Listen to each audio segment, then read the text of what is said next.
want to spend the rest of my damn life working underneath dumbass Kane. I'm better than him. Poppy knew it. He saw. Drew and Diana gotta go. Do it! Because if you don't, I promise to God I won't stop until I put a fucking bullet in your head.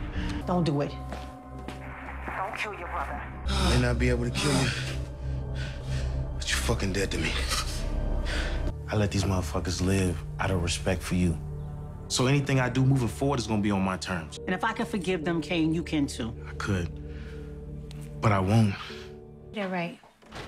Telling us to go back to old times after trying to kill each other? We might be too far gone for that.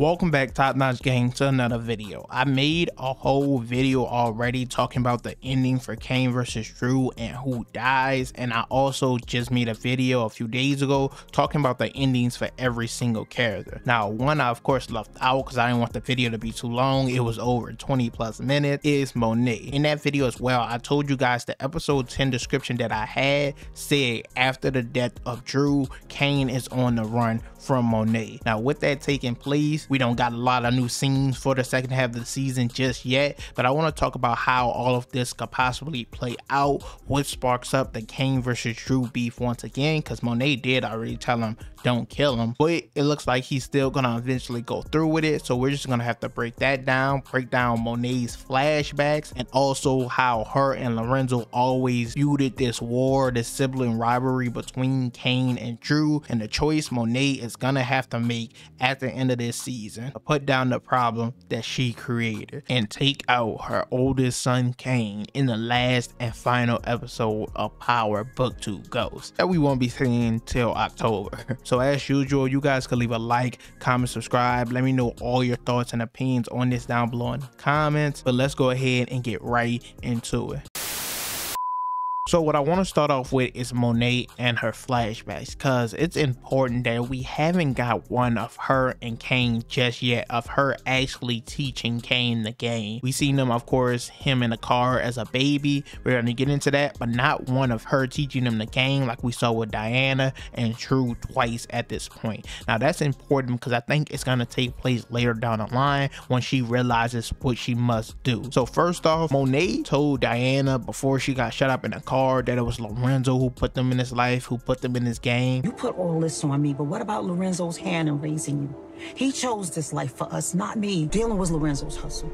We raised y'all like soldiers, and it was easy to see you that way. And she was just doing the best with what she had to offer, but her flashbacks show otherwise. As we saw, she got the product from the connect with Kane in the car, and Lorenzo had to tell her, don't mix family with business. Don't fucking mix our kid with business, Mo.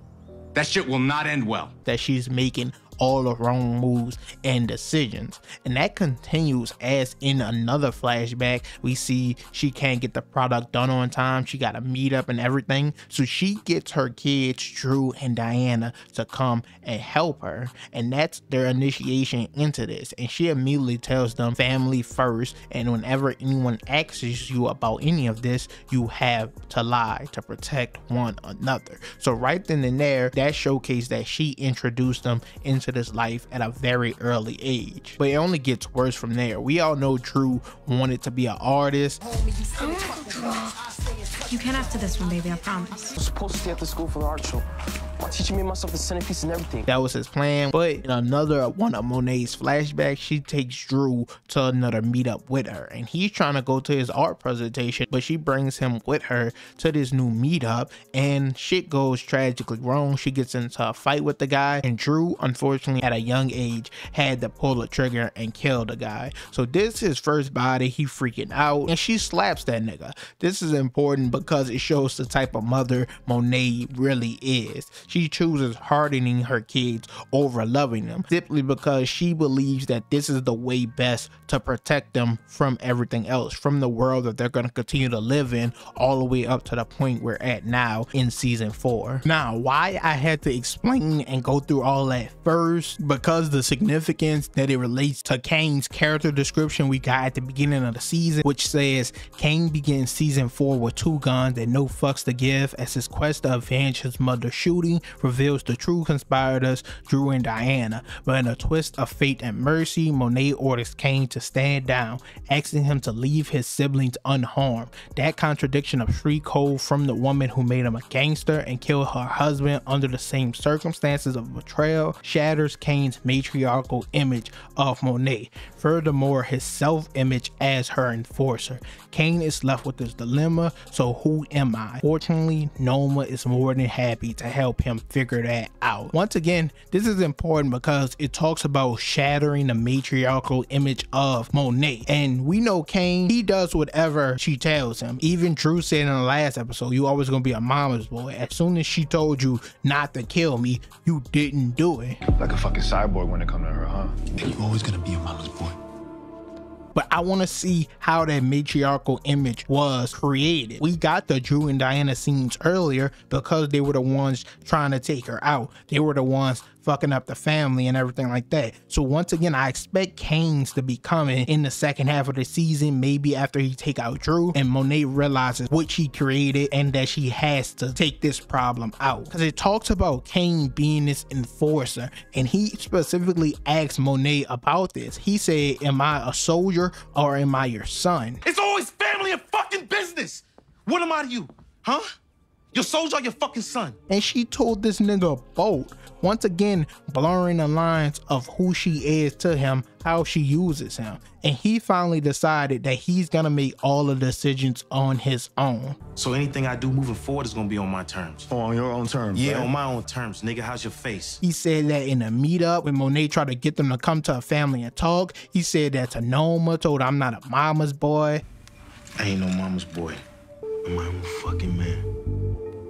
So it looks like moving forward, he's gonna do things how he sees fit. Now, after explaining all of that, where does Drew come into the picture? We see in the episode 8 description, it talks about Kane and Drew competing for the streets. They're gonna be battling out once again. Early in the season, they was battling out to be Noma's #1, but now they're on opposite sides. As we saw in episode 5, Don Carter wants the Tejedas to stay on top of the game, said they could kill any criminals, drug dealers, whatever, just don't hurt civilian. And it seems like based on Drew's character description, he's gonna take a liking to this, as it talks about him having an unforeseen alliance and liking that power that he wanted within his family. So I think he's gonna enjoy this power he got with Don Carter because he can't really get arrested. He can't go down for anything. Carter won't do it. So he's gonna be trying to take over, and I think Kane is gonna snap. He's gonna be like, nah, this is war again, and this time Monet is not gonna stop me. Now, as I mentioned earlier, this was kind of foreshadowed and set up throughout the entirety of the show so far, especially with Lorenzo and Monet kind of pitting them against one another, telling Kane basically Drew is gonna be the next up, he's gonna take the spot, and Kane was pissed about it. We saw it in episode 4 where he told Drew like he had visioned about taking care of the family. Do you even care that Poppy is gone because of her? I put that shit to the side to be here for the family. You ain't even want to be in this shit. He get out of jail and make you his #2? I just wanted him to respect me. See, I can hold down the family, man. I can. So he never earned the trust and respect of Lorenzo, and he even stated Monet robbed him of that, but he still didn't try to take her out. That was never a thought in his mind, even though the thing he wanted to do the most, he didn't get to do. So he says he can never forgive Drew and Diana. And Drew tells him though that like his whole life he has spent it trying to please Monet, and where has that gotten him? Nowhere. It will never happen. Because you spent your whole life trying to make Monet happy, and for what? She still don't give a fuck, and she never will. Now we are where we at now, where they're at a point of no return, basically. We even see Diana say it. We all try to kill each other. We're way past that. There's no turning back at this point. It is what it is. As I mentioned in the episode 8 description, when it talks about Drew competing with Kane from the street, Kane already told him, this is all I know. I'm not no Picasso like you. Can't go to no school like Diana. This is my shit. So with him not fucking with him no more, he already told him, you're dead to me, and he don't really care what Monet wants him to do anymore, he's not gonna take too lightly to this. And I think he ultimately ends up killing Drew, like the episode 10 description says. After the death of Drew, he's on the run for Monet. And I think we get the backstory of Kane, why he's so attached to Monet, how she raised him to be this gangster that he is now, why he look up to her the way he does. But Monet looking back on these flashbacks, realizing she created this problem herself, and that she has to put an end to it. What Drew has been telling her the whole time, the outsiders aren't the problem. The problem started with you. And even Kane told her that in a scene once before. All this time I'm out here blaming Tariq for everything. But it's clear to me now, you're the problem. So Monet coming to this realization, I think at the end, Kane will be taken out in the finale. Overall, that's it for this video. You could tell me all your thoughts and opinions down below. I think this is a very early and bold prediction, but I think it adds up and makes sense with the place the story is going if the episode 10 description is true about Kane taking out Drew, especially because, like I said, we haven't really got the flashbacks yet of Kane, and I'm expecting that in the second half of the season. So we have a lot more to see. I know a lot of people weren't happy with the first 5 episodes, but I think these last few are definitely gonna impress. I think people just want to see bodies drop, and we haven't really been getting that this far. I think they just didn't want to burn everything out so early on, but I do think with the first 5 episodes, they definitely shouldn't have went on break, because the finale was kind of lackluster in it being a mid-season finale. But it has a lot of setup. I'm expecting a new trailer within the next month. I expect it like early to mid-August. We're gonna have a lot more clues and details to break down. Hopefully this prediction comes true. You guys can also give me your predictions. We're gonna make a new depth predictions video and all that. As usual, leave a like, comment, subscribe, and I'm out.